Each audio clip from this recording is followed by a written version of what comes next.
I've been following my highest excitement in the now with zero insistence on the outcome, trusting that my higher mind will manifest what I truly need. I have been in a space recently of following that Bashar uh, teaching. So Bashar, channeled by Daryl Anka, an extraterrestrial entity channeling through a past simultaneous version of himself. So follow your highest excitement in the now with zero insistence on the outcome. So what I was prompted to do today was to go and buy a whiteboard with a little stand and some markers, and I'm just trusting and I'm just going with the flow. So like back whenever The Secret came out, you know, that was a while ago. When that movie first came out, I was like, oh, manifestation, cool. I was still very much limited by the belief systems that were handed to me in this body at that time. And so, like many, many people, I thought that I really wanted wealth and I really wanted fame and a good reputation and all those different things. And so I followed those manifestation techniques for a while. The thing is now that I'm at this point in my life, so I watched The Secret when it first came out. I don't remember what year that was, but it was a while ago. And I've learned some things since then. So first, what I'm going to talk about is we don't remember this, but we all have a pre-birth plan, okay? So here's the Earth, just chilling, and I don't know, we'll draw like, there's the, and then we've got like,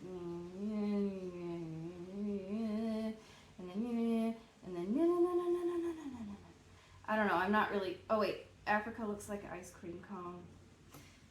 That's the best we're gonna do right now. Okay, so we've got the Earth, and there's all the beautiful oceans. Okay.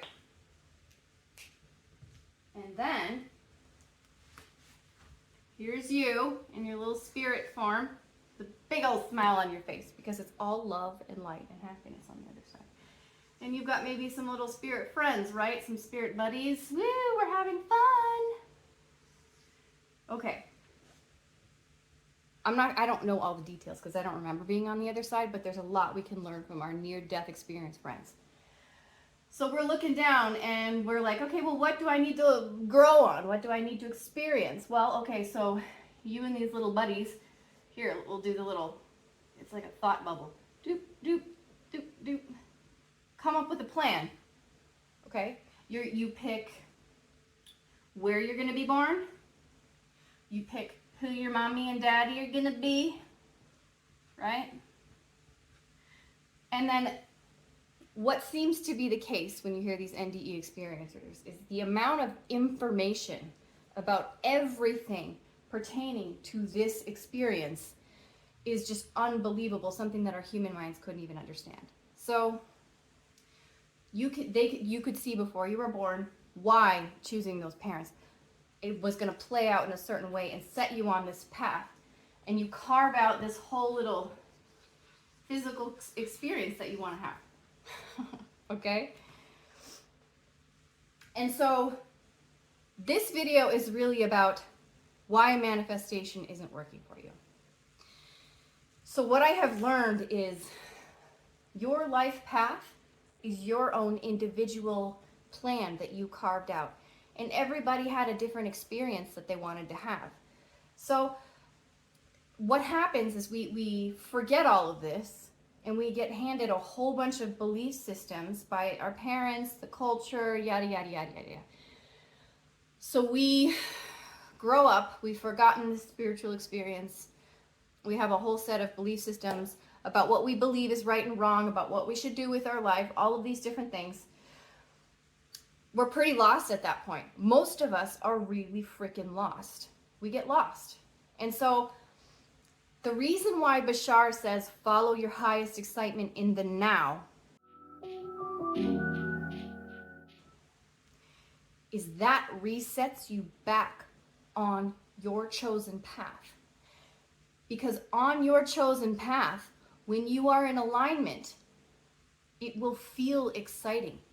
It will feel like the right thing.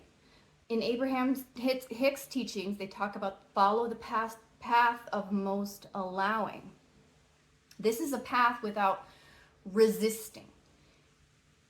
And this is why there's so much confusion and there's so much mess on planet Earth. If it were easy, everybody would be doing it. But it's not. A lot of people seem to be really confused, and there's a lot of negativity. This negativity from people comes from not following their highest excitement in the now, not following their chosen path. And it just becomes a big chaotic, you could say beautiful mess. I don't know. Maybe it is. There's some form of its own beauty in this. And so the people that I'm speaking to in this video, if you turn away from this information, that is totally okay. We get to choose. We get to choose what we want to do with our experience. If we want to stay stuck in the form identified way where we're following all the belief systems that were handed to us, we can continue to do that. That is our choice. But if you want out of the suffering, this is the way, okay? Eckhart Tolle talks, his main teaching is about keeping your consciousness in the now. A lot of older Eastern traditions have these important tenets within them. Keeping your consciousness in the now is the most important thing. The mind doesn't get it. The mind is confused. When we are living as if we are the form identity, as if that is our identity, the mind is like, there's nothing there, that's scary. I guarantee you, the real you is here. The real you is vibrant. The real you is very much alive. It's a much more alive experience than believing that you are this temporary form and all the carved beliefs within the brain of this body.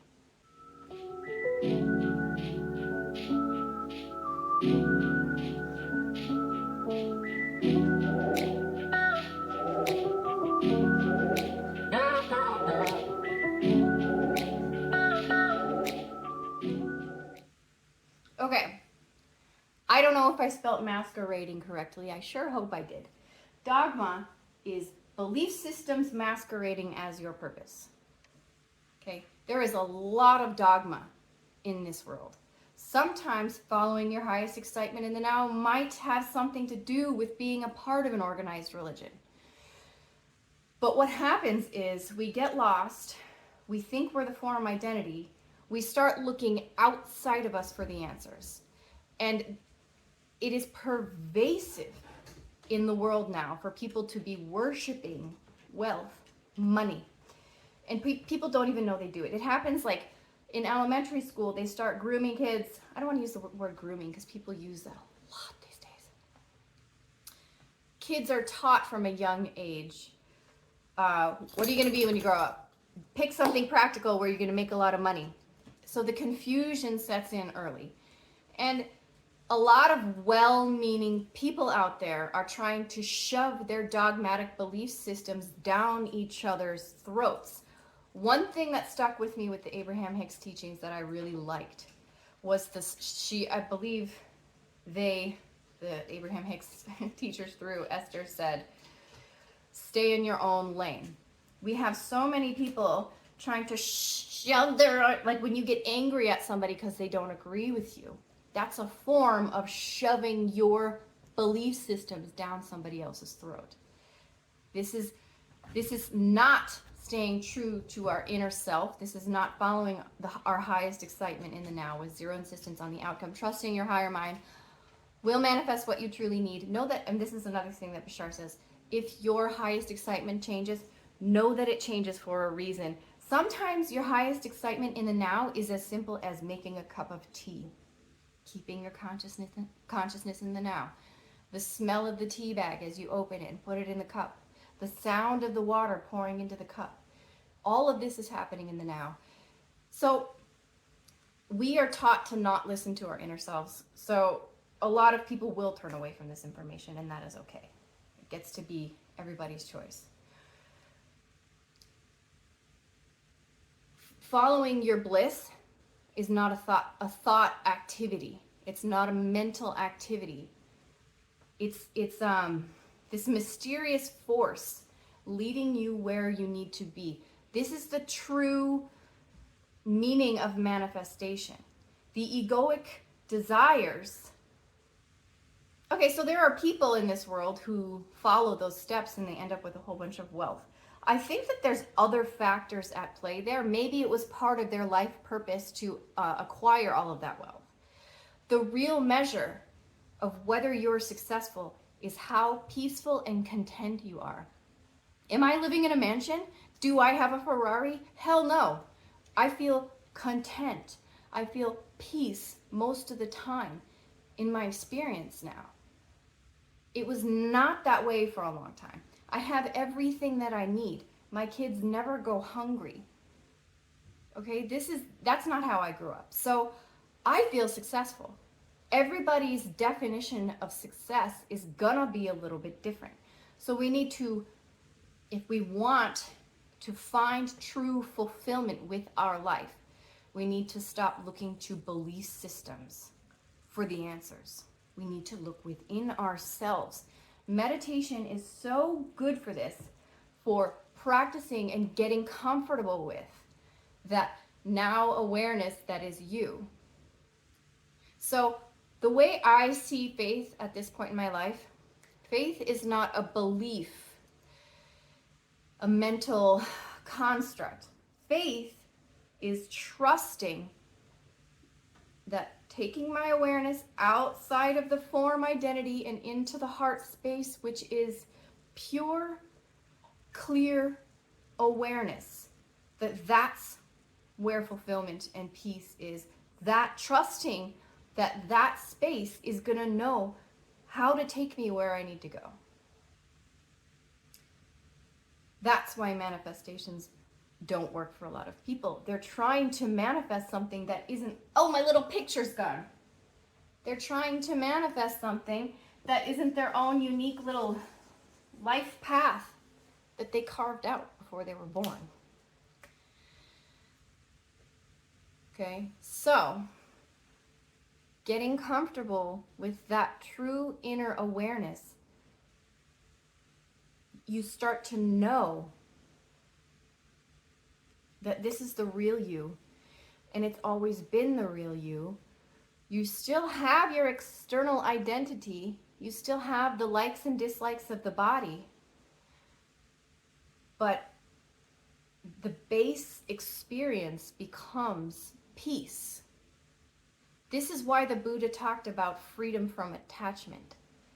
It's not about not loving the people around you.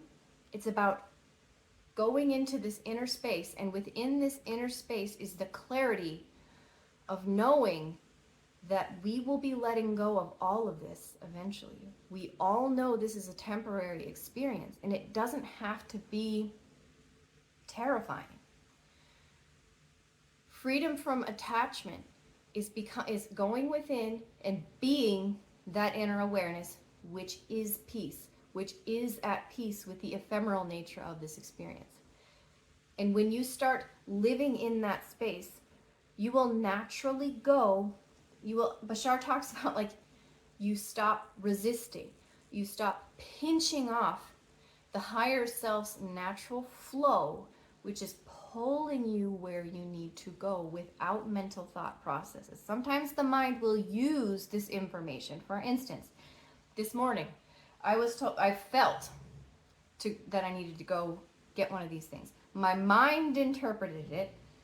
I drove where I needed to go after dropping my kids off at school, and my mind was interpreting the information. But the thought processes was very minimal, very quiet. So my question for you is, do you believe that you had a life plan that you carved out before you came into this body? Do you trust that your inner awareness, your higher self, knows what to do? I